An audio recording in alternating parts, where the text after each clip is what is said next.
Você já parou para pensar em quantas carreiras existem no Serviço Público Federal? Sabia que já passam de 100? E você sabia que, apesar de ouvirmos falar muito sobre os altos salários dos servidores públicos, mais da metade deles recebe até R$ 3.400? Sim, tem gente que com salários muito mais altos, mas estamos aqui para te contar que quando olhamos para cada um dos níveis do governo, a média salarial do governo federal é de R$ 11.500, nos estados é de quase R$ 7.000 e nos municípios, onde hoje está a maioria dos servidores públicos, é de R$ 3.800. Essas diferenças são, em parte, explicadas pelas carreiras em que as pessoas trabalham. Por isso, hoje, falaremos sobre elas, as carreiras do serviço público, a forma como elas se organizam, quais são as suas principais diferenças e sobre as propostas para o futuro da ocupação do Estado.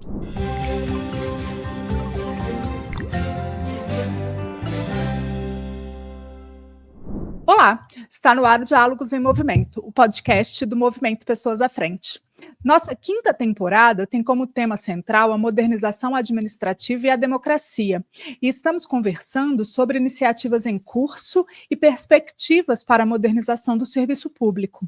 A cada episódio abordamos alguns temas estruturantes do serviço público para que possamos pensar em alternativas e caminhos possíveis. Se você chegou agora, sugiro que você ouça também os outros episódios em que apresentamos os temas a serem abordados nessa temporada. Depois, aproveita para maratonar nosso podcast. Temos muitas conversas interessantes lá no nosso feed. Te convido também a conhecer as nossas pautas prioritárias em nosso site, no Instagram e no LinkedIn, @Movimento Pessoas à Frente. Aproveite e inscreva-se no canal do YouTube e assine o programa em seu tocador de podcast preferido para receber todas as novidades. Eu sou Tatiana Sandin, sou doutora em Administração Pública e Governo pela Fundação Getúlio Vargas e apresentadora dessa temporada. Vamos aos nossos assuntos do dia? Hoje falaremos sobre as carreiras do serviço público. São 117 carreiras só na administração pública federal, com diferentes atribuições, responsabilidades e também diferentes tabelas salariais e patamares de remuneração historicamente desiguais. Desde 1998, os dados mostram variações consideráveis nas remunerações das carreiras existentes.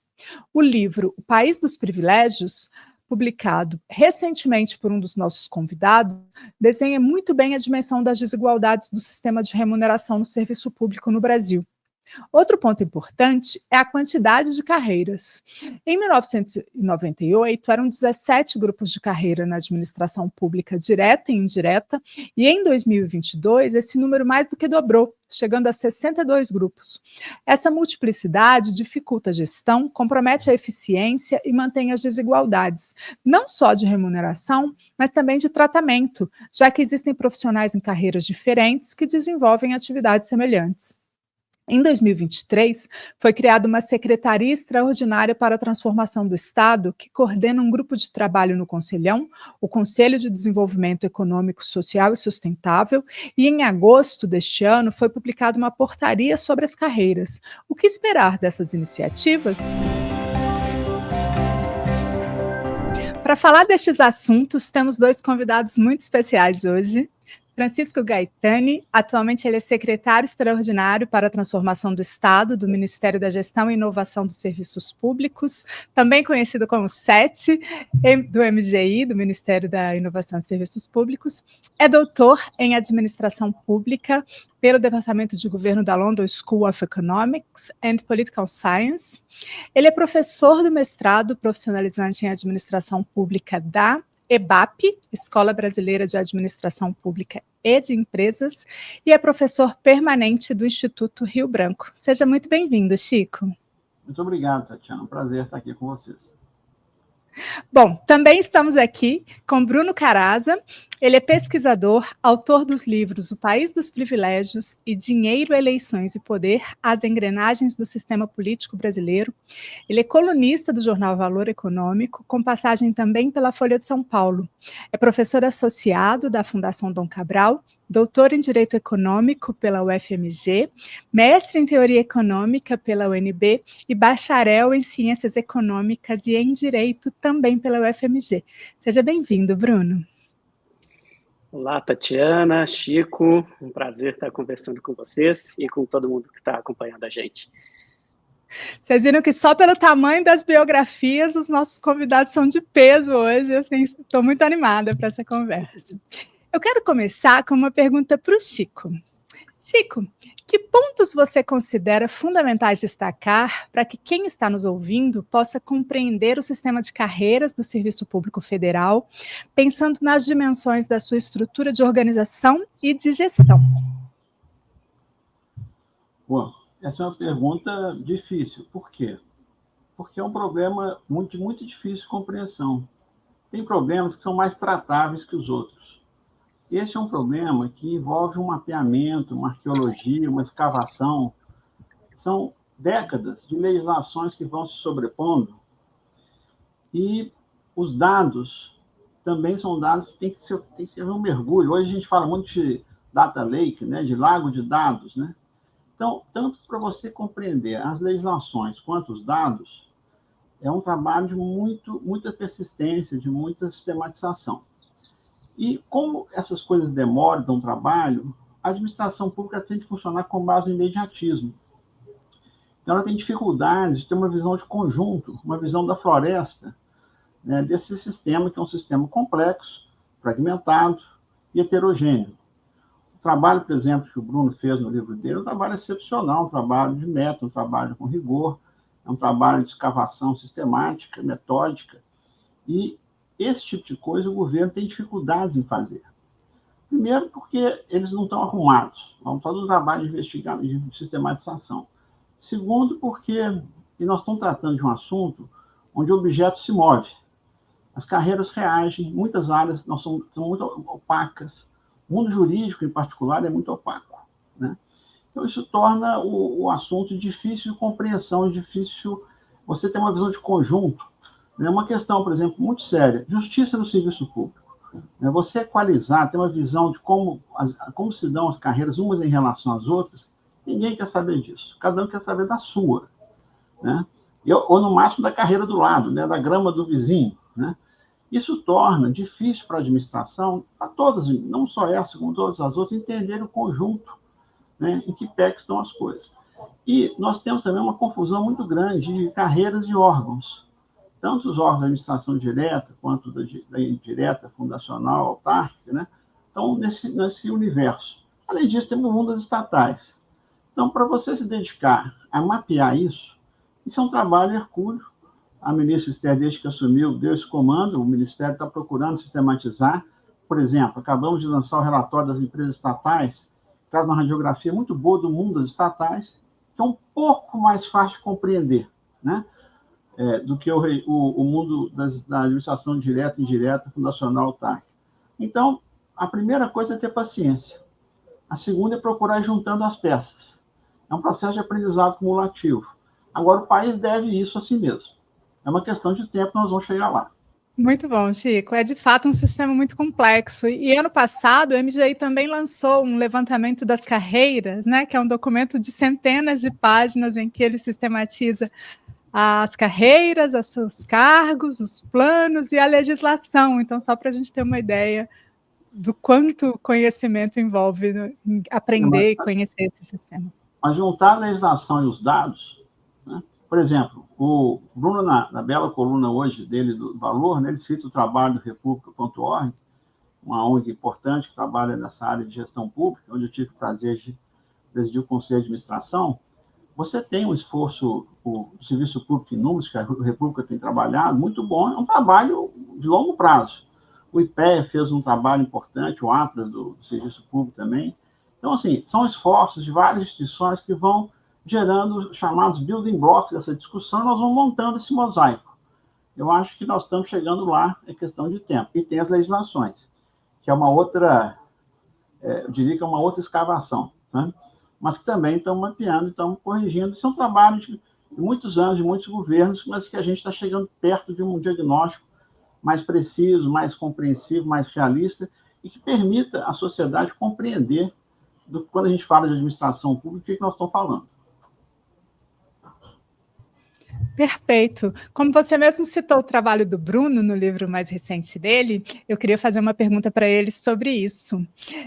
Bruno, nesse livro, você reuniu um conjunto de evidências sobre as desigualdades entre as carreiras e, mais especificamente, sobre os privilégios que algumas dessas carreiras conseguiram incorporar para si mesmas e ao longo do tempo. Eu queria te pedir para você trazer para a gente aqui alguns exemplos para que nossos ouvintes possam compreender melhor do que a gente está falando, né? Que debate é esse? E, se possível, eu queria te pedir para incluir no seu relato o capítulo sobre os cartórios, que na leitura do livro me chamou muito a atenção, porque eu acho que é um símbolo, assim, né? Bastante icônico para a gente entender esse contexto de forma mais ampla. Legal.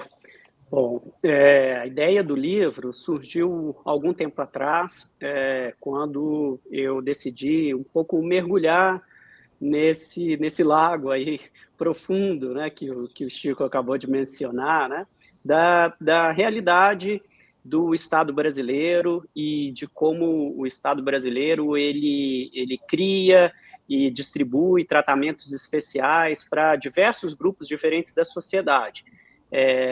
Eu passei 20 anos no serviço público, né? Sou da carreira de especialista em políticas públicas e gestão governamental, fiquei na carreira até 2019, então acompanhei de perto a forma de atuação do Estado brasileiro, essa trajetória quase toda eu passei dentro do Ministério da Fazenda, e uma coisa que me chamava a atenção, e depois eu resolvi investigar na minha trajetória aí, acadêmica, que foi correndo paralelo a essa minha atuação no Estado brasileiro, é essa inquietação com a forma como o Estado brasileiro ele vai, então, criando esses privilégios, esses tratamentos especiais, que abrangem diversos grupos, como eu falei, né, empresas, grupos sociais e, por que não, algumas fatias do serviço público brasileiro. Como integrante de uma dessas carreiras, e uma carreira que ao longo do tempo foi até muito bem valorizada, né, pelos diferentes governos ao longo das últimas décadas, né, de uma linha geral, eu via como que o Estado ele tinha tratamentos diferenciados para carreiras diferentes e as consequências que isso trazia, tanto do ponto de vista do estímulo para os servidores, quanto da própria gestão de recursos humanos, né? Esse processo histórico aí que muitas vezes foi bastante errático, né? Que o Chico mencionou, ele cria distorções e faz com que seja difícil você ter aí uma trajetória coerente, tanto do ponto de vista da administração, quanto do próprio ponto de vista das pessoas que ingressam no serviço público. Então, eu tive a ideia de fazer essa pesquisa sobre os privilégios, e com o passar do tempo eu decidi dividir em 3 blocos diferentes, né? O primeiro bloco, que foi esse que foi lançado em julho desse ano, se refere aos privilégios concedidos para essa elite do serviço público. O segundo bloco vai tratar das empresas e o terceiro volume vai tratar de privilégios para as classes mais ricas, os ricos e os super ricos da sociedade brasileira.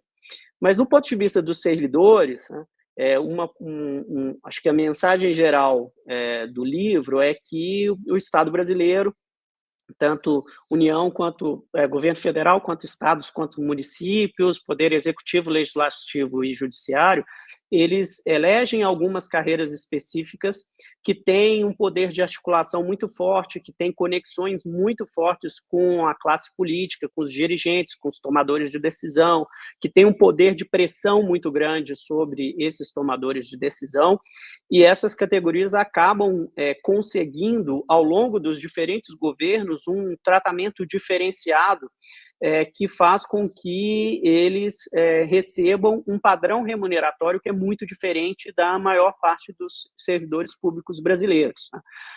Então, essa é uma coisa que eu gosto de chamar a atenção, né?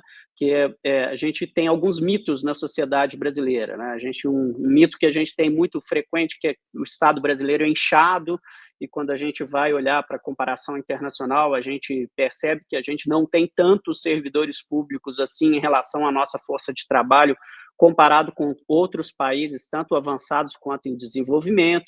E a gente percebe que nem todos os servidores públicos são privilegiados, né? Muito pelo contrário, a remuneração, principalmente do grosso dos servidores públicos, né, que são aqueles que, em geral, prestam serviços direto para a sociedade, né, que atendem diretamente o cidadão, como os profissionais da educação, os profissionais da saúde, os profissionais da assistência social, da segurança pública, eles recebem rendimentos bastante baixos, enquanto uma pequena elite de servidores, e aí a gente consegue identificar muito claramente, né, que são magistrados, são os membros do Ministério Público, são algumas carreiras de consultoria e de assessoria no Legislativo, e algumas carreiras do Executivo, sobretudo as carreiras jurídicas, as carreiras fiscais, sobretudo as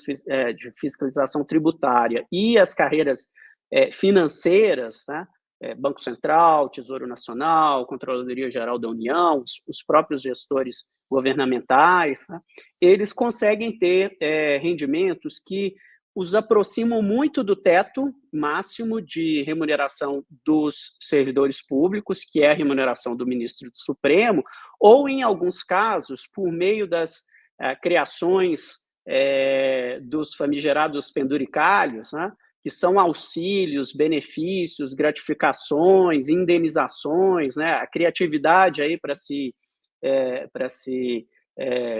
criar esses penduricalhos é muito grande. Eles acabam, inclusive, ganhando muito acima do que o teto dos servidores públicos, principalmente nas carreiras do judiciário e do legislativo. Então, são distorções, privilégios, criam desestímulo, criam o fenômeno que o Francisco Gaetani acabou de citar, né, de você sempre olhar para a grama do vizinho, né? Então há essa concorrência, essa competição para ver qual a carreira que ganha mais. Então tudo isso gera um ônus fiscal muito grande e gera uma série de distorções na política remuneratória, na própria estrutura das carreiras, que comprometem muito a gestão de pessoas dentro do Estado brasileiro. E aí, só para arrematar a questão dos cartórios, né, não são servidores públicos do ponto de vista, né, do estrito sensu, né, mas é uma atividade que tem muita similaridade com os servidores públicos, né, o acesso é por concurso, apesar de ser uma atividade de delegação de serviços públicos, né, executada de modo privado, né, mas a falta de regulamentação, né, nos limites remuneratórios dessas atividades, tá? A falta de padronização dos serviços prestados, tá? E o alto custo dessas atividades, né, primeiro gera uma concentração muito, muito grande, né? Dados do imposto de renda mostram que um titular de cartório, na pessoa física, já feitos todos os pagamentos aí de funcionários, né, de locação de imóveis, as custas, os pagamentos tributários, tudo isso, os dados do imposto de renda mostram que o rendimento médio de um titular de cartório no Brasil, na pessoa física, é de algo como R$140 mil por mês, né? Então, é uma distorção muito grande pela qualidade do serviço prestado, e pelo próprio quadro que nós temos de desigualdade de renda no Brasil. É muito interessante isso tudo que você trouxe, Bruno, e me lembrei de uma frase que agora repito, que uma vez que o teto dos salários, né, dos servidores públicos foi estabelecido, tendo como referência o salário dos ministros do STF, como você mencionou, algumas carreiras tomaram o teto como meta, né, e aí acabam perseguindo o teto como uma meta a ser batida. E é muito interessante, acho que é muito importante que a gente mencione que é um percentual muito pequeno de servidor que recebe acima do teto, e mais ainda, e esses dados são do anuário, né, do Serviço Público que o República lançou na semana passada, menos de 1% recebe mais do que R$20 mil por mês, então gera uma distorção muito grande que acaba fazendo um grande desserviço para todo o serviço público no Brasil, né? Muito interessante. E acaba, em alguns casos, né, esses rendimentos fora da realidade, né, que a gente é frequentemente bombardeado com essas manchetes nos jornais, acabam minando a própria confiança que o cidadão brasileiro tem nessa prestação de serviços, né? Quando você olha principalmente o Judiciário, o Ministério Público, né? Você acaba gerando uma indisposição do cidadão a respeito, né, da atividade dos titulares desses cargos, e isso acaba também corroendo a própria legitimidade do Estado brasileiro, que é algo bastante complicado do ponto de vista da nossa estabilidade democrática e da própria atuação do Estado brasileiro. E essa situação tem se agravado, né, nos últimos anos, da descrédito, da deslegitimidade do Estado brasileiro, e isso pode ter consequências muito ruins. Por isso eu vou fazer para o Gaetano uma pergunta muito simples, assim, não é? A gente tem falado, é uma dos temas dessa temporada, né, que a gente tem discutido a modernização administrativa, a modernização do Estado, como uma série de mudanças incrementais, fugindo daquela história de fazer uma grande reforma administrativa, que era uma visão que sempre vigorou no Brasil, né? Mas, ao mesmo tempo, Chico, a transformação do Estado à primeira vista pode parecer, imagino que seja, uma agenda bastante extensa.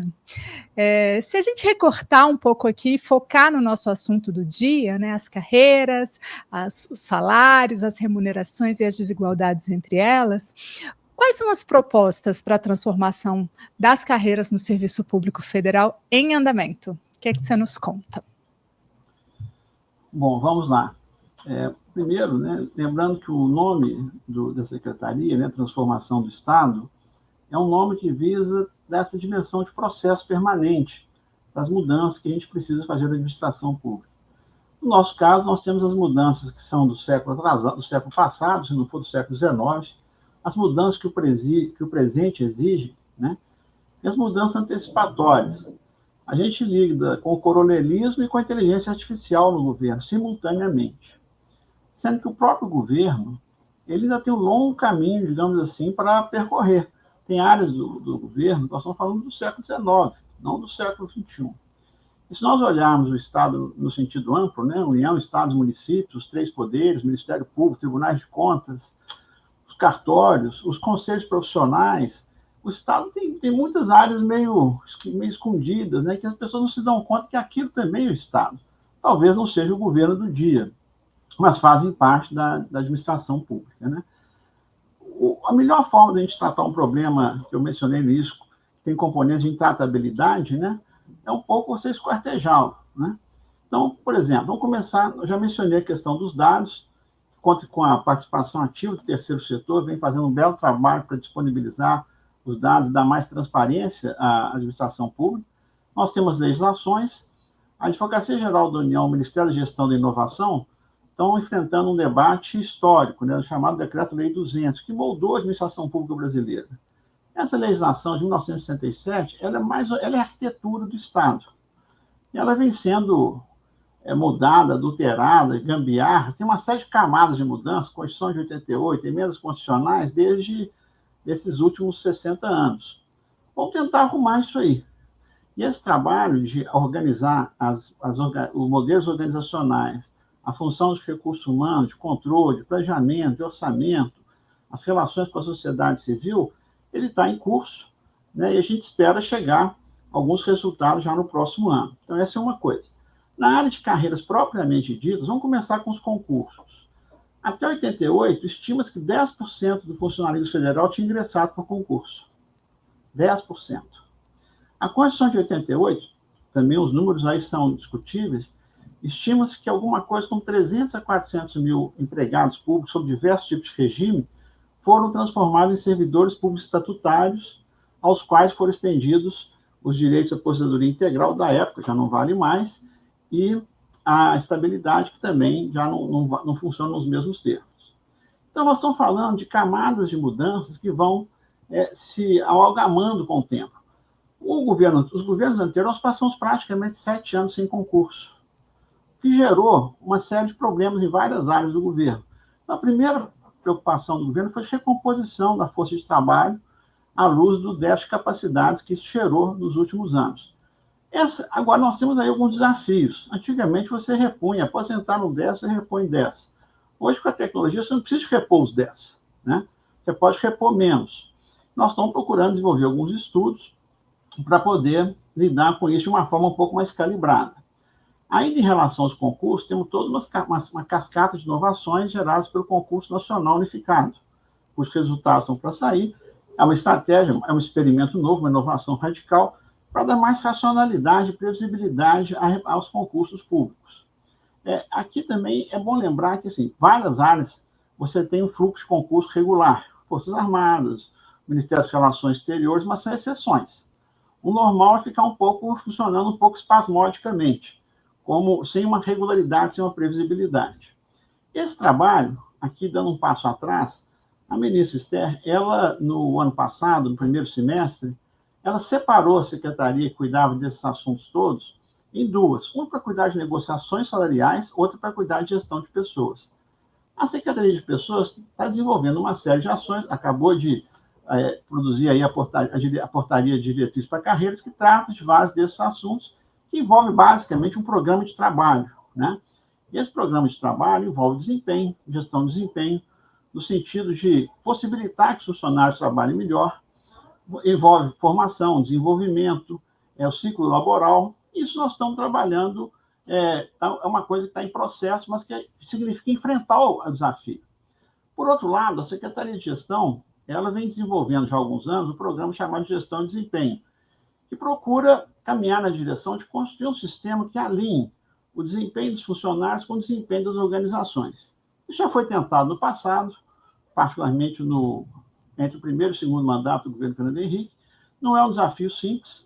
Você avaliar instituições e avaliar indivíduos, mais ou menos fazer com que essas coisas sejam concatenadas, envolve toda uma sistemática muito interessante, muito rica, que vem sendo trabalhado também. Na área de formação de pessoal, a Escola Nacional de Administração Pública, ela vem fazendo uma série de iniciativas relacionadas a laboratórios de inovação, formação executiva, e agora vai recepcionar os novos concursados para programas de formação que vão trabalhar um pouco na perspectiva de formação de servidores por longo prazo. A idade média do funcionário federal do Executivo hoje é de 49 anos. É muito alta, né? Então, seja em termos de tecnologia, seja em termos de valores, seja em termos de habilidades, nós precisamos trabalhar uma outra geração.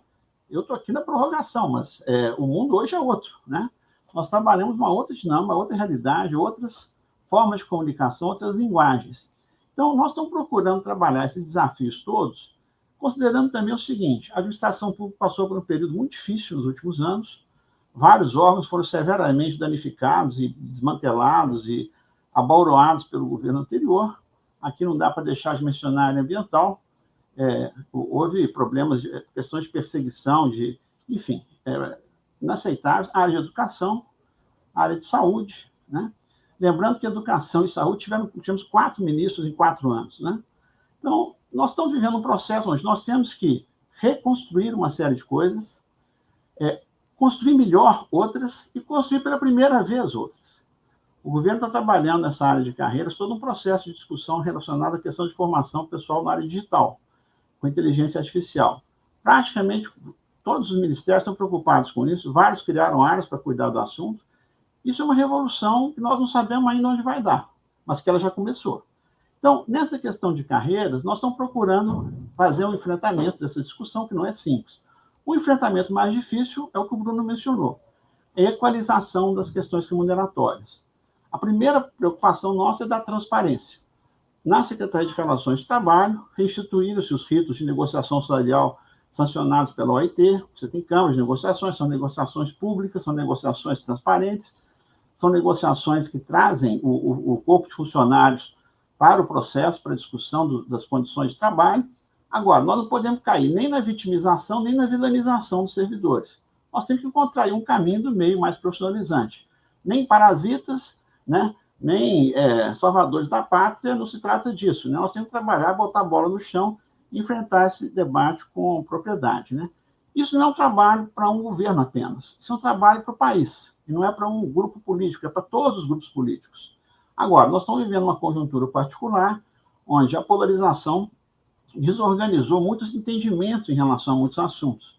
Então, por exemplo, o governo valoriza muito desenvolvimento de capacidades para formulação e implementação de políticas públicas. Bom, nós temos políticas públicas de esquerda, de centro e de direita. Agora, você precisa ter capacidade para implementá-las. Nós chegamos num ponto da sociedade, do debate político, onde é quase como você quer Estado ou não Estado. Se a gente for para um ambiente que não tem Estado, nós vamos caminhar na direção da barbárie. Então, esse é o debate, a polarização que está posta hoje e que a gente precisa discutir. Nós precisamos construir instituições que transcendam o governo do dia. O governo do presidente Lula, particularmente no primeiro, segundo mandato, foi o primeiro governo que começou a fazer concursos para povoamento da administração direta finalística. Até então, praticamente não tinha. Nós tivemos um espasmo no governo Sarney, um esforço de construção, de profissionalização de quadros da área econômica, da área jurídica e da área de gestão, mas os processos de povoamento profissionalizado, meritocrático dos ministérios começou lá em 2003, depois foram interrompidos e agora está sendo retomado. Tudo isso é difícil explicar, os dados nunca estão arrumados, parece que você está tergiversando, não se trata disso. Se trata de compreender um pouco os desafios do país. E olha, nós estamos falando aqui do governo federal. Nos estados e nos municípios, a situação é muito mais complicada.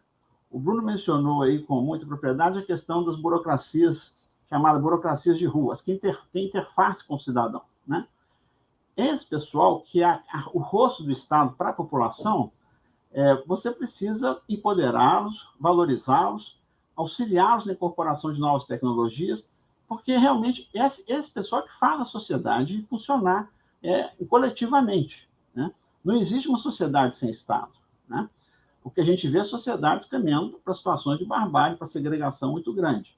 Então, o desafio nosso em relação às carreiras é, simultaneamente, trabalharmos esses desafios todos de capacitação, de concursos, desenvolvimento, formação, valorização. Lembrando que o conceito de carreira não é mais como no passado. Não estamos falando de trabalhar a vida inteira no mesmo lugar. O Bruno mencionou aí a trajetória dele e várias outras pessoas. É uma trajetória que se move. O Estado precisa se organizar para possibilitar que essas pessoas também tenham essas trajetórias que envolvem movimentação no serviço público. A gestão da mobilidade talvez seja um dos maiores desafios que nós temos hoje no governo, além dos outros que eu mencionei anteriormente. É uma briga boa.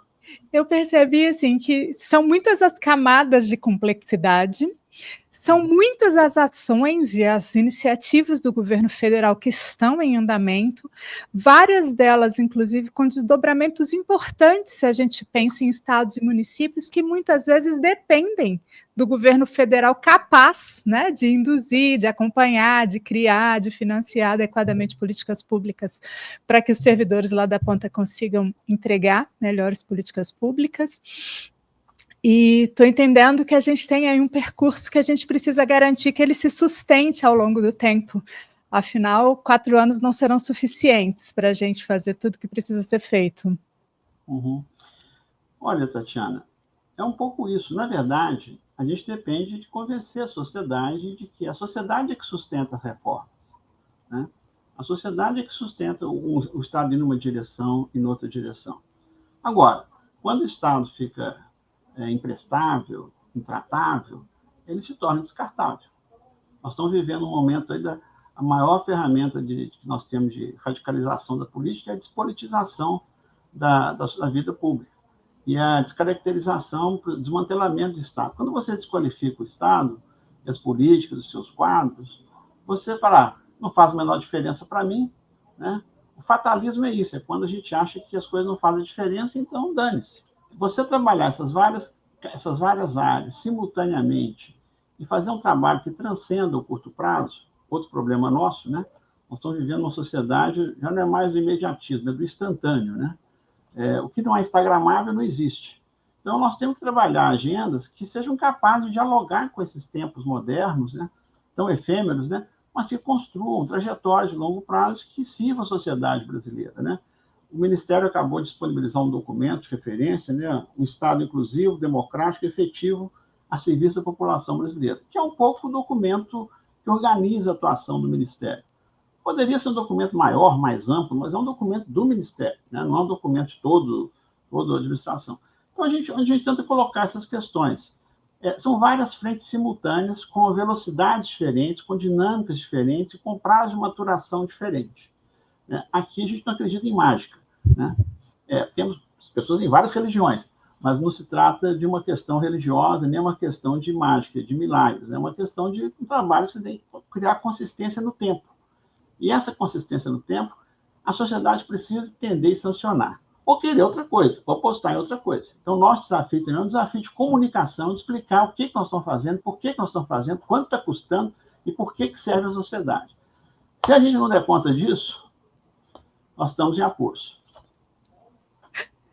Tem razão, tem razão. E é curioso que a gente esteja vivendo essa crise do Estado, né, da representatividade, da legitimidade, como a gente vem conversando, num momento pós-pandêmico em que a gente dependeu tanto do Estado para poder sobreviver nos níveis mais básicos da vida, né?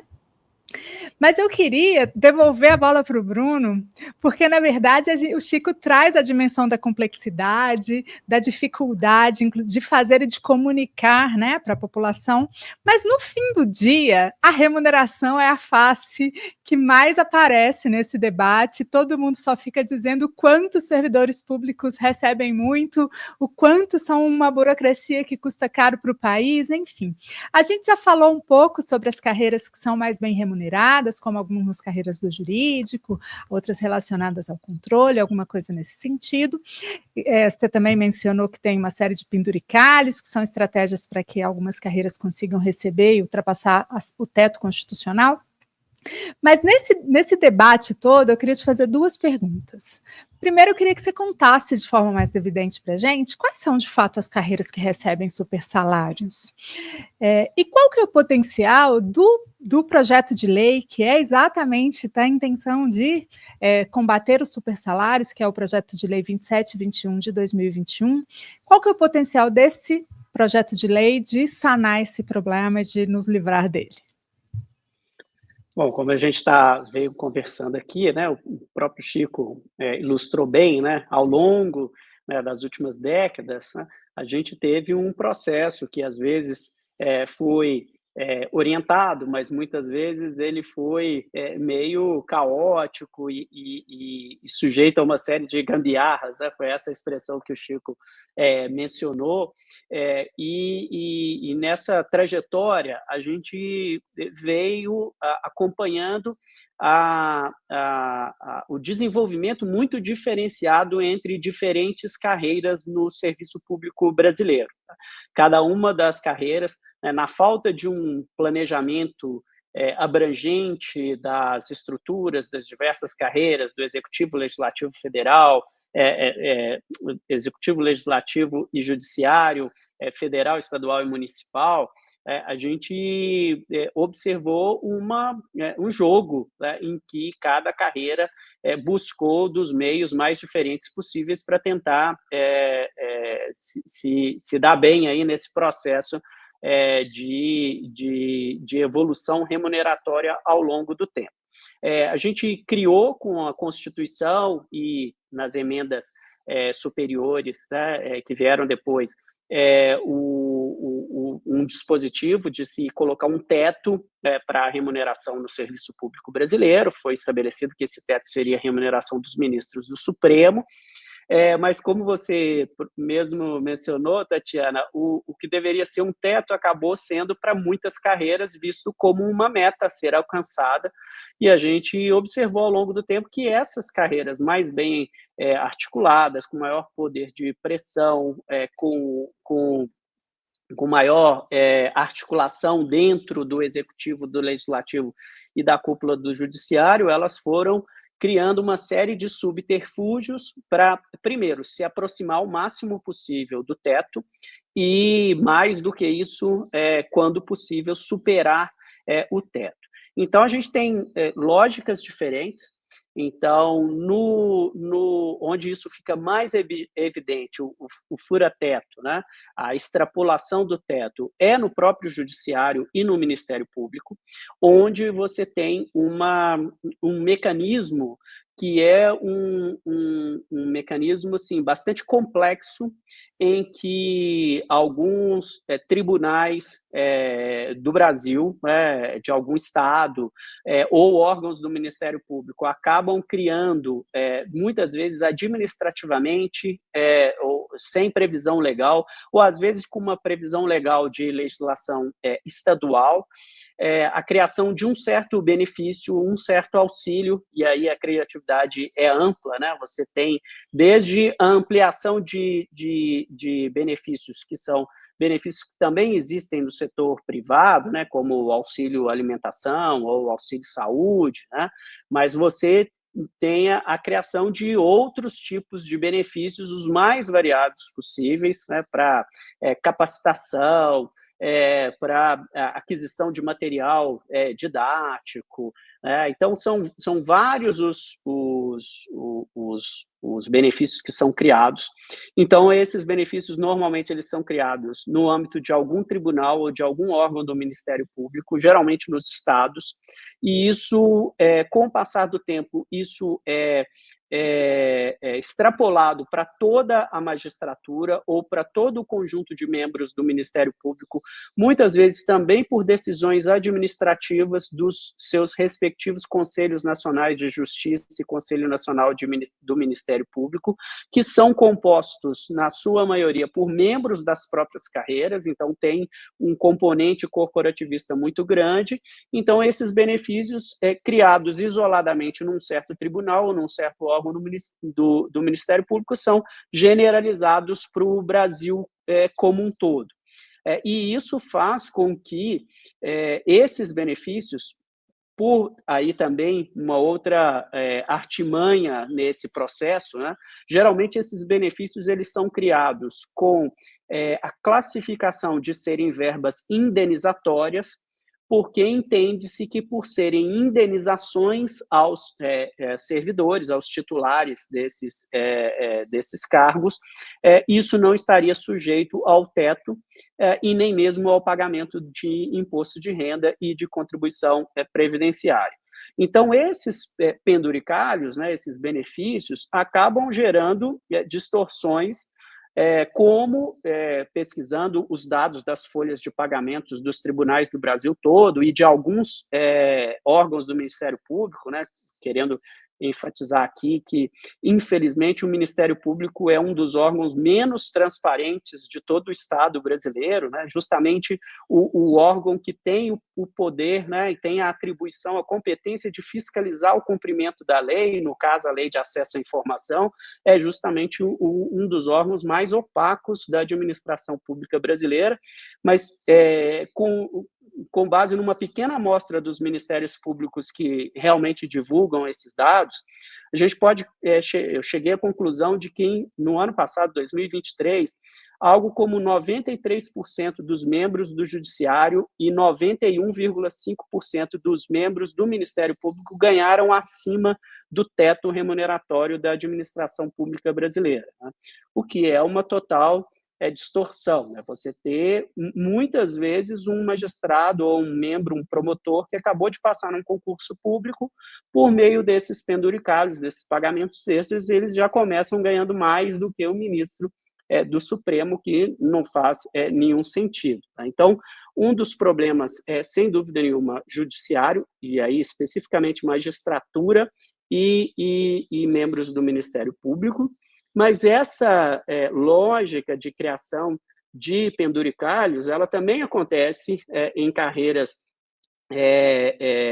de topo do legislativo, muitas vezes, né, as consultorias, os cargos de assessoria de parlamentares, nos tribunais de conta, tanto da União quanto dos estados e dos municípios, e mais recentemente, mesmo no poder executivo, né, que normalmente é quem carrega nas costas, né, toda a pressão pelos ajustes fiscais, então onde o rigor para o cumprimento do teto ele é maior, mesmo dentro do Poder Executivo, você tem algumas carreiras que conseguem aí, nos últimos tempos, criar os seus próprios penduricalhos, né? De um lado, nós temos aí as estatais, que não estão sujeitas ao teto, e muitas delas há pagamentos muito significativos para os empregados públicos.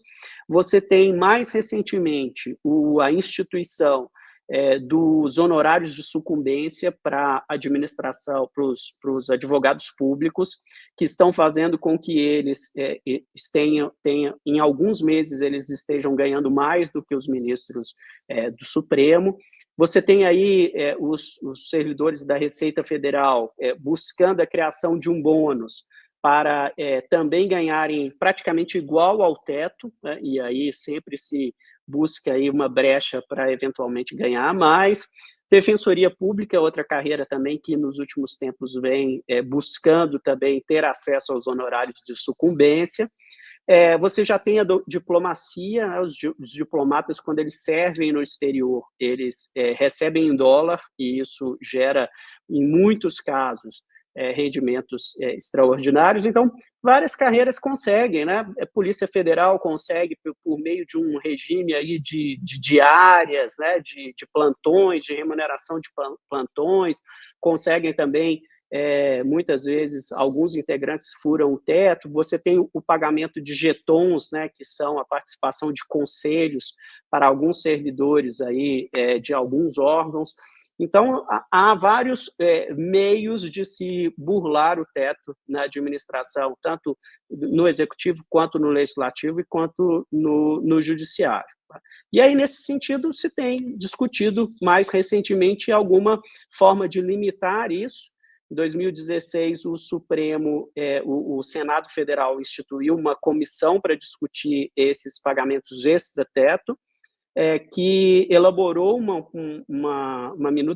elaborou um projeto de lei, mas esse projeto de lei, que começou bastante restritivo durante a tramitação na Câmara, ele foi completamente desvirtuado pelas pressões das entidades corporativistas dessas carreiras mais poderosas, e a gente está em vias de votação desse projeto já no Senado, né, quando ele retornou no Senado, e eu não tenho boas expectativas a respeito da aprovação desse projeto, porque, como ele foi muito desvirtuado e foram abertas muitas exceções no texto que foi aprovado na Câmara, se essas exceções forem ratificadas, a gente pode criar até um efeito contrário, que é um tiro no próprio pé, em que, como essas exceções vão estar agora previstas na lei, isso pode gerar, então, uma legitimação de muitos desses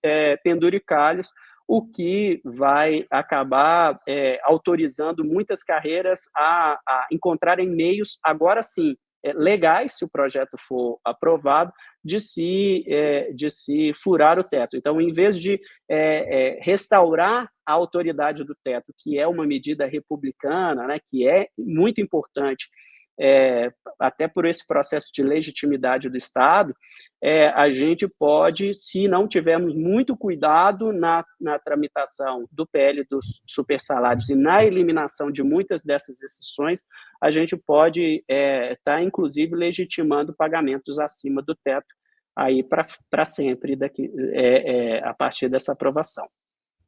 Aí, com o efeito da grama do vizinho é sempre mais verde, a gente vai ter, então, inclusive, carreiras que até então não recebiam, incentivadas de alguma maneira a pleitear, já que existe respaldo, né? Existe amparo legal. Lembrando, gente, que nós estamos aqui falando do teto, e não falamos onde é que é esse teto, mas a gente está falando de um salário cerca de R$41 mil, né? Que é muito distante da realidade do salário médio do servidor público e também do servidor, do empregado que está aí na iniciativa privada brasileira, né? Então, a gente já está falando de um salário que em algumas carreiras é bastante justo, considerando a responsabilidade, a natureza do trabalho, mas que furar o teto e institucionalizar supersalários não é algo republicano com o qual compactuamos. Muito obrigada, Bruno. Eu queria fazer uma pergunta para o Chico, e aí já é a última pergunta, a conversa está boa, mas a gente está chegando no final, também pensando numa normativa. O MGI publicou uma portaria sobre carreiras no mês de agosto, e essa portaria deu um rebuliço. Foi bastante discutido, sindicatos, várias associações aí de servidores debatendo sobre essa portaria, e eu queria, Chico, te ouvir um pouco sobre quais são os avanços que o MGI vislumbra que foram trazidos por essa portaria para a gestão das carreiras, qual que é o potencial dessa portaria de modernizar essa estrutura que já existe, e também se já existe se tem alguma outra iniciativa adicional sendo proposta nesse sentido. Bom, antes de responder a sua pergunta, Tatiana, eu vou me atrever aqui a entrar nas conversas do Bruno, né, com dois comentários. Um é só uma mensagem que eu recebi aqui hoje, agora, publicado no UOL, que o Conselho Nacional de Justiça está acompanhando o Conselho Nacional do Ministério Público, de modo a estender os benefícios aos membros, chamados membros, né, que permitem que possam chegar até 120 dias de férias por ano, através dos subterfúgios. É claro que é uma notícia, assim, aqui é uma roupa, provavelmente não é bem isso, mas se for próximo disso, já diz alguma coisa. E fazendo um gancho aí com a conversa anterior do Bruno, existe um anel jurídico que perpassa o Judiciário, o Ministério Público, a Advocacia Geral da União, o Tribunal de Contas da União, a Defensoria Pública. O mundo jurídico, ele se colocou num outro plano, né? Eu costumo brincar, às vezes, assim, eu me sinto no metaverso. A realidade real é aquela, né?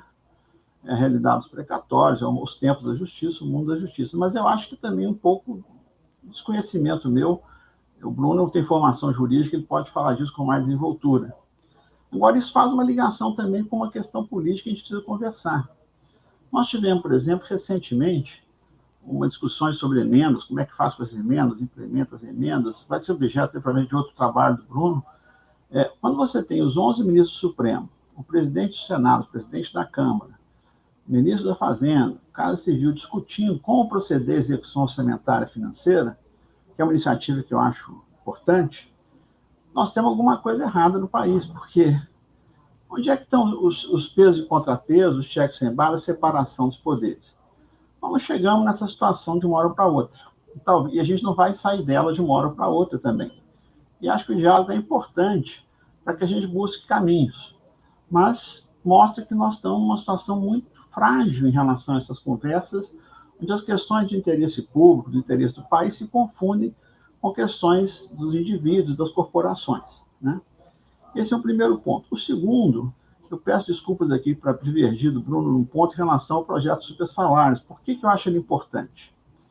Antes eu queria contar, porque quando eu tive conhecimento do projeto, eu fiquei horrorizado, transtornado.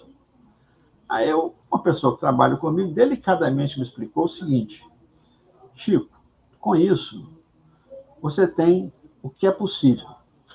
Isso foi negociado no Senado, na Câmara e no Senado. Sem isso, você tem tudo que está aí. Então, são duas lições que eu tirei disso. Primeiro, tem um processo político por trás desse projeto, já bastante negociado, e contra o qual há muitas resistências.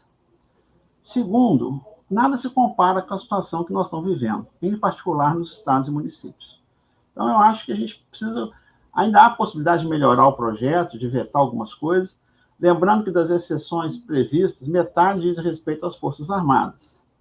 Se o país vai enfrentar essas discussões agora ou não, é outra história, né? Então, bom, feito esses dois comentários aí à discussão anterior, eu queria voltar à pergunta sua, Tatiana. O secretário Zé Celso vem trabalhando em várias frentes para abrir esse debate. Isso vale para o concurso unificado, vale para as carreiras, né? A portaria tenta mencionar esses assuntos todos e dizendo o que nós estamos preparando. É uma portaria um pouco no gerúndio, né? Muito mais anunciando e dizendo que o governo está trabalhando dessa coisa. Mapeamento da força de trabalho para efeito de substituição, considerando avanço tecnológico. Uma coisa importante. A questão das carreiras, os degraus das carreiras. Tem carreiras que a natureza do trabalho remete a você querer subir rápido. Outros, o final da carreira é mais para frente. A gente tem duas coisas que são universalizantes no governo: as legislações e os sistemas. Só que as soluções universais raramente são as melhores para a administração. Essa coisa de todo mundo do mesmo jeito é uma coisa, não é bem assim. Por outro lado, todo mundo quer um tratamento particular. Só que o governo tem que equalizar esses tratamentos particulares dentro de um conjunto de diretrizes.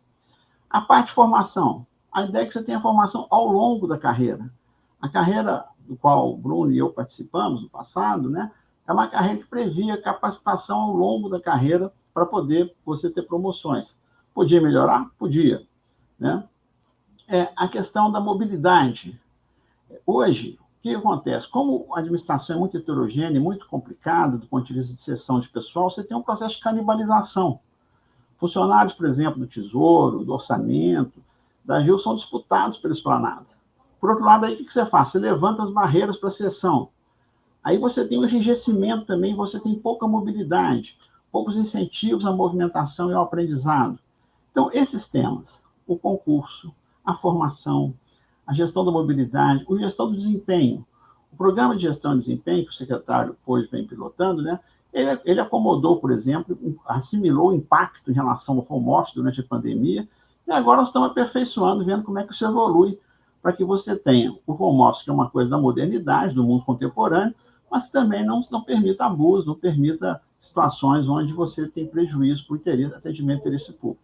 Então, você tem várias áreas onde todas elas estão sendo trabalhadas simultaneamente. Primeiro resultado, nós já estamos finalmente no concurso público unificado. Né? As questões relacionadas a assédio sexual, assédio moral, a cotas, todas essas ações estão sendo implementadas no bojo das discussões de carreiras. Cada uma demanda uma legislação específica, demanda uma ação específica. E aí tem um problema do nosso mundo jurídico. Né? Nós somos um país apaixonado por normas, infelizmente. Né? Então, e a gente quer as normas nos mínimos detalhes. Quanto mais detalhada uma legislação, mais rápido ela descarrilha. Muita coisa depende da gestão das normas. Né? Então, nós precisamos funcionar de uma forma um pouco mais ágil. Do ponto de vista econômico, né, a formação econômica nossa, as normas elas trazem, em geral, custo de transação, elas trazem inibição e inovação. Então, nós temos que ser um pouco parcimoniosos em como lidar com isso. Mas isso depende muito mais da gestão do que no detalhamento da rigidez da norma. É esse enfrentamento que nós estamos fazendo. As diretrizes de carreiras e as de desempenho, que estão também sendo gestadas aí, da mesma forma pela Secretaria de Gestão, junto com a Secretaria de Gestão de Pessoas, elas vão nessa direção. E eu convido a todos a se debruçarem sobre esses expedientes legais e discutir com a gente. Né? Nós todos aqui estamos aqui para esse debate. As associações e sindicatos, né, elas têm seus interesses que não necessariamente coincidem com o interesse público. Nesse processo de vilanização e vitimização do serviço público, a gente tem que tomar cuidado. Captura não é só do setor privado, não. O corporativismo também captura de forma servir a si próprio, não necessariamente ao governo, em várias situações. Nós temos vários exemplos, o Bruno mencionou alguns aqui. É difícil você entender o que tem de interesse público em certas medidas, né? Por que algumas pessoas são melhores que as outras porque ocupam cargos diferentes no governo? Isso não pode existir, isso não é republicano, não é democrático e não é justo. Agora, pegando carona no título do livro do Bruno, nós somos o país dos privilégios. Nós vamos enfrentar essa realidade. Todos esses processos que nós estamos vivendo nos últimos 10 anos, o nosso espelho está desembaçando. E o Brasil que emerge é um Brasil profundamente desigual, mas com desigualdades enraizadas em todos os setores da sociedade. E o Estado enfecha esses privilégios, normatiza, naturaliza, legaliza essas situações. Então, nós temos desigualdades incrustadas nas nossas legislações em várias dimensões. Esse é o desafio que a gente enfrenta. O funcionalismo é uma dessas dimensões. Perfeito, Chico. Eu acho que você toca em pontos muito importantes. A gente tem um episódio em que a gente fala do Concurso Nacional Unificado, inclusive traz uma dimensão que também é importante na transformação do Estado, que é a ampliação da própria diversidade. E aí a gente tenta sanar um pouco, pelo menos, das desigualdades raciais, por exemplo, que a gente tem. E esse próprio projeto de lei está sendo votado e analisado já há alguns meses, de manutenção das cotas raciais no serviço público. Ele está sendo garantido por uma liminar do STF atualmente. Então, a gente tem que avançar em muitas frentes, inclusive garantir que esses avanços que a gente conseguiu nos últimos anos sejam mantidos. E é muito interessante também quando você traz a dimensão do programa de gestão de desempenho. A gente também tem um episódio que a gente discutiu aqui com o secretário, com o Roberto Poggio, e ele trouxe uma colega que mostrou quanto a gestão do desempenho e a possibilidade de trabalhar em teletrabalho amplia, né, em qualidade de vida, em satisfação, sem que a gente perca a produtividade e o resultado. E eu acho que são temas que a gente precisa enfrentar com muita coragem e com muita velocidade, porque as transformações estão aí e a gente fica sempre a reboque, né, para levar o serviço público para a vanguarda e para incorporar as modernizações que vão acontecendo, né? Acho que tem muitos outros pontos que eu queria comentar, mas eu vou passar minha última pergunta para o Bruno. Bruno, eu vou te fazer uma pergunta que eu acho que ela é repetida. Eu estava aqui escrevendo esse roteiro, falei, eu não vou resistir, também vou fazer essa pergunta para o Bruno, ele já participou de muitos podcasts por aí, desde o lançamento do livro. Que saídas você considera que são viáveis para reduzir as distorções entre as carreiras do serviço público, considerando o contexto histórico, o contexto político, esse contexto de um corporativismo que a gente acaba chamando de predatório do próprio Estado? Então, você, como um profundo conhecedor dessa estrutura, que caminhos pode nos apontar?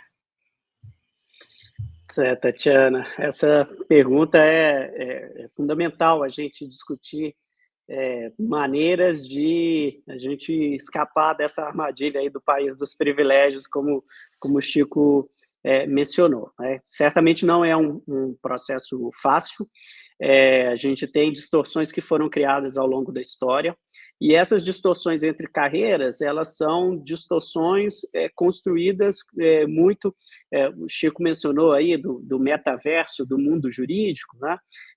A gente observa isso na criação dessas distorções entre carreiras, né? É muito baseado na retórica. Quando você vai analisar as argumentações, as justificativas para esses pleitos remuneratórios dessas diversas carreiras dessa elite do serviço público, a gente questiona a substância dessas justificativas, né? Porque, por exemplo, se argumenta que um fiscal da Receita Federal deve ganhar muito porque, afinal de contas, eles arrecadam bilhões de reais para a administração pública. Mas não se justifica um fiscal... Será que se justifica um fiscal da Receita ganhar muito mais do que um fiscal ambiental que está aí lidando com combate a queimadas, combate à grilagem de terras públicas na Amazônia, desmatamento, garimpo ilegal, né? Tem alguma justificativa, então, para uma carreira ganhar mais do que o dobro da outra, né? Então, a gente tem pouco essas decisões remuneratórias, de estrutura de carreira, são muito pouco baseadas em evidências, em análise. Então, para a gente tentar melhorar um pouco esse ambiente, colocar as questões em padrões mais razoáveis, acho que tem uma série de medidas que a gente precisa atacar, né? Acho que a primeira delas é recuperar, sim, a autoridade do teto do funcionalismo público, e aí não tem grandes discordâncias a respeito de se aprovar um PL dos supersalários, né, Chico?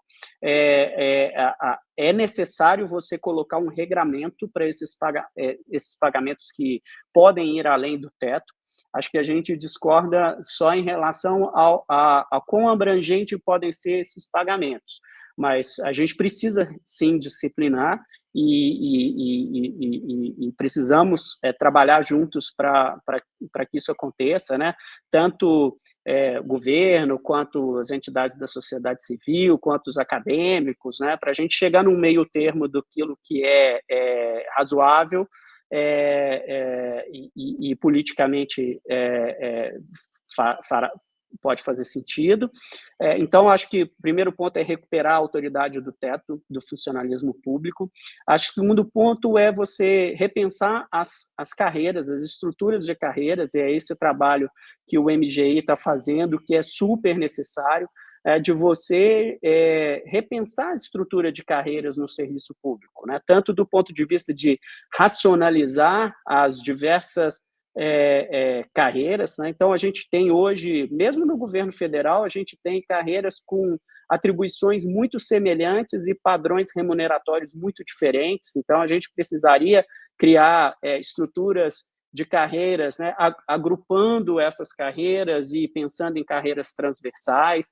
A gente precisa pensar na amplitude das carreiras, né, ter níveis de entrada mais baixos e carreiras com amplitude maior, e que essa ascensão nas carreiras não se dê só pelo passar do tempo, né? Que na maior parte das carreiras no Brasil hoje, você chega no topo da carreira, no final da carreira, com as mesmas atribuições, as mesmas competências, as mesmas responsabilidades de quando você entrou na carreira, só que com um padrão remuneratório muito maior, o que não faz sentido, né? Então, a gente precisa pensar também nos incentivos de acessão funcional, acoplar isso a exigências de capacitação, de certificações, a um sistema de avaliação que seja um sistema bem pensado, né, que evite perseguições políticas, mas que também premie o mérito e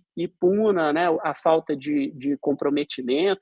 Então, é um conjunto de medidas que não se limitam apenas a colocar um teto nas remunerações e acabar com os supersalários, mas que se pense mesmo em toda uma estrutura remuneratória e aproxime essas carreiras, e que sejam medidas também que abranjam, e isso é fundamental, também o legislativo, também o judiciário, também estados e municípios, né? Porque se a gente não tratar isso de forma conjunta, a gente cai na armadilha sempre de a grama do vizinho mais verde, e eu preciso ter o tratamento que as outras carreiras similares ou parecidas de outros entes ou de outros poderes tem. Então, enquanto a gente não tratar isso de forma abrangente, a gente vai ficar preso nessa armadilha do corporativismo, cada carreira olhando para o seu próprio umbigo e tentando se descolar das demais,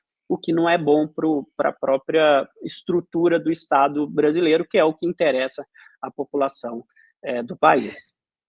Bruno, sua resposta é maravilhosa, mas só nos conta que não tem solução simples e nem fácil, não é?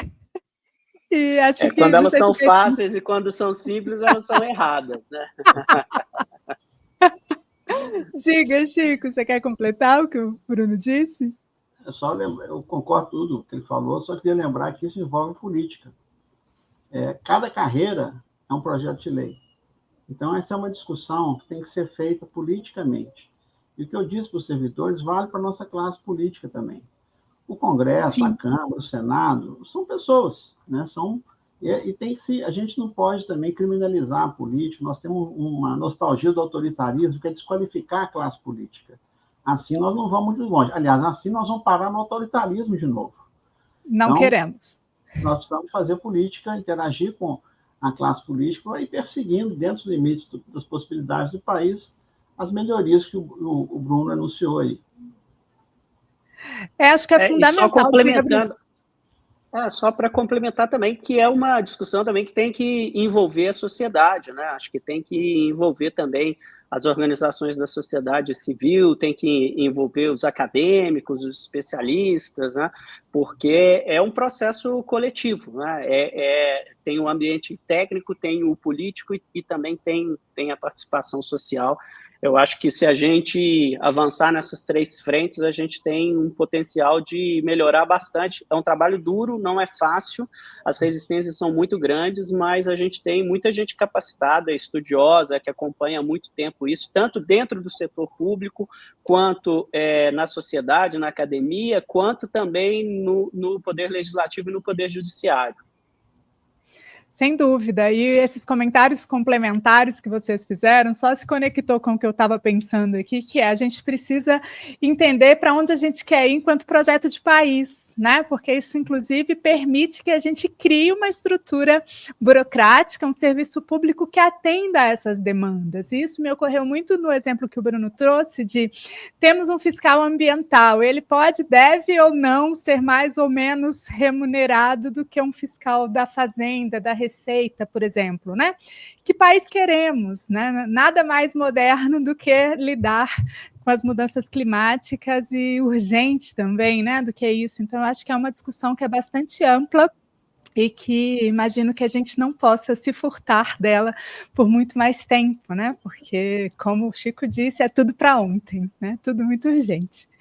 Gente, para encerrar nossa conversa, eu queria pedir, já no quadro que está ficando aqui tradicional no nosso podcast, indicações para que quem está nos ouvindo ou nos assistindo no YouTube possa aprender mais e seguir nesse debate. Eu vou começar com o Chico. Eu falei que ia começar, mas eu vou deixar o Chico começar primeiro hoje. Quer compartilhar alguma dica com os nossos ouvintes, Chico?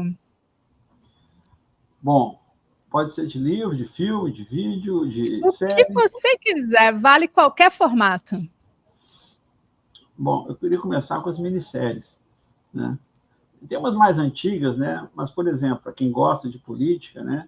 Eu acho que é interessante ver The West Wing, com 6 temporadas. É um pouco o contexto do governo Clinton, dos anos 90, mas é uma série muito importante. Em contraponto, nós temos House of Cards, mais contemporânea, mais sombria, né? Então, acho que essas duas, em matéria de minissérie sobre a política, o poder, o exercício do governo. Agora, para quem tem paciência e gosta de coisa mais antiga, tem uma série sobre burocracia imbatível, né? Que é sobre o Serviço Público Britânico, que é um dos mais profissionais do mundo. Chama-se Yes Minister e Yes Prime Minister. É um pouco datado, né? Não é fácil para a moçada ver, mas é muito bom, né? Muito bom. As discussões não mudam muito, né? As que mudam são relacionadas à tecnologia e inovações. Vocês vão ver o episódio lá onde o primeiro secretário executivo, não, ele disse, horror, inovação, um grande perigo para a burocracia. Né? Esses são dois coisas. Tem um livro sobre política, que eu acho que é um dos melhores livros que eu já li sobre o Brasil recentemente. Né? Quer dizer, não é tão novo assim, e é um livro que não é, que ele é sobre Guiné, é um livro sobre África, é um livro chamado Equador, do jornalista português Miguel Augusto Tavares, que a gente não sabe muito bem quem nós somos. O Brasil é uma grande ilha no Atlântico Sul, nós não somos exatamente hispânicos, não somos europeus, influência americana muito forte. E esse livro trata de um reformista da monarquia portuguesa que vai para a África empreender reformas lá na Guiné. E é um livro que eu concluí que nós temos muito mais a ver com a África do que a gente imagina. Para ficar ainda na África, eu acho que o trabalho da Letícia Schwartz, da Heloísa, sobre o Brasil, uma biografia, trata um Brasil que a gente não conhece. Nós temos uma herança escravagista, autoritária, que a gente não assume, né? E acho que não dá mais para continuar assim. Então, acho que com essas indicações, eu tenho certeza que o Bruno tem coisa muito mais atual, mais contemporânea, mas eu acho que é um bom começo para essa discussão. Eu acho que é um excelente começo, e o Bruno, acho que se ele for colocar na fila, né, depois que as pessoas ouvirem e lerem e assistirem tudo que você indicou, Chico, eu acho que no ano que vem pode ser que os nossos ouvintes cheguem. E tem o livro do Bruno, né, que ele não pode falar, mas é imperdível, né? Não acredito que ele não vai recomendar o próprio livro. Por favor, Bruno, comece as suas recomendações mencionando o título do seu livro, por favor. Não, obrigado aí pela menção, Chico. Não iria mencionar meu livro, né? Não iria fazer isso. Já foi citado aqui, então já tá indicado pela nossa própria conversa, né? Mas eu queria só, não iria indicar séries, né? Mas já que o Chico mencionou, nessa linha das séries políticas, eu queria mencionar uma que eu gosto muito, que é Borgen, que é sobre política. É uma série dinamarquesa, né? Aliás, a primeira versão é inglesa, mas a versão dinamarquesa, muito boa, mostra esses dilemas da política, né, como que é difícil você governar sociedades que têm demandas diferentes, né, então é bastante desafiador. Mas, voltando para a dura realidade aqui do serviço público brasileiro, né, e essa dura realidade foi muito bem exemplificada em números, então vou indicar um trabalho que acabou de sair, nós até já mencionamos ele aqui nessa conversa, né, que é o Anuário de Gestão de Pessoas no Serviço Público da República.org.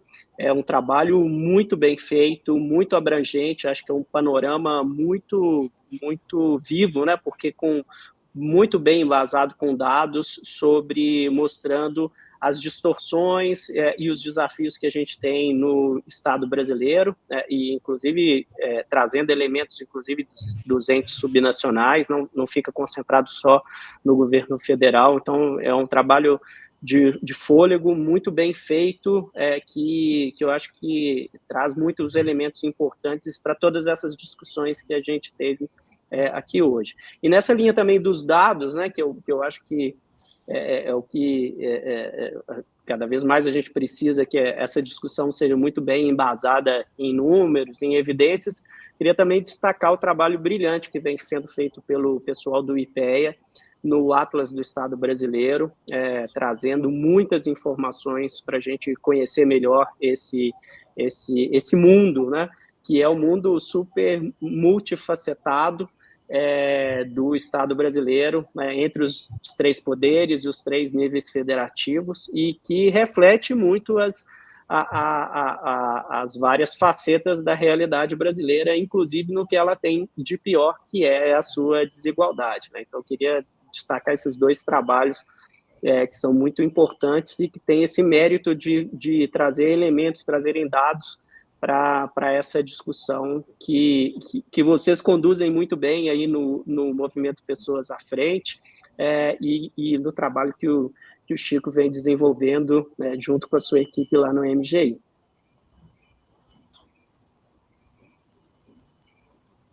Perfeito. Eu também gosto muito da série Borgen. Agora, as que o Chico indicou, eu não estou na equipe, não estou no grupo Moçada, mas não assisti todas ainda, Chico. São recomendações para mim também. Bom, eu vou complementar trazendo 2 recomendações que falam sobre, que tem novamente os nossos convidados, porque eu acredito que eles ainda têm muitas coisas interessantes para compartilhar, e já compartilharam por aí em outros momentos, então eu queria indicar um podcast com o Bruno, no podcast da semana, que é da Gama Revista, se chama A População Brasileira, tem um descrédito muito grande com a política, que eu acho que é um assunto que perpassou aí a nossa conversa. E o Chico Gaetani também participou de uma conversa recentemente no canal Brasil, essa está no YouTube, que se chama O Estado deve ser um facilitador de soluções para a sociedade. Também acho que tem ali elementos para uma conversa que pode seguir e ser bastante interessante. Bom, eu queria agradecer os nossos convidados, conversamos bastante, para mim foi ótimo, espero que vocês tenham gostado também. Muito obrigada, Bruno, pelo papo aqui com a gente. É ótimo, prazer conversar com vocês e parabéns pelo trabalho, e estou sempre à disposição aqui para novas conversas. Muito obrigada, Bruno. Obrigada, Chico, a você também, mais uma vez aqui com a gente. O Chico é parceiro de carteirinha do movimento já. Muito obrigado, Tatiana, foi um prazer muito grande, parabéns ao movimento. Esqueci de falar uma palavra, que é a palavra transparência. Para as coisas mudarem, a gente precisa de transparência, e a transparência demanda comunicação. No governo, a gente é muito ruim para comunicar as coisas, só porque tem medo, porque não sabe fazer direito.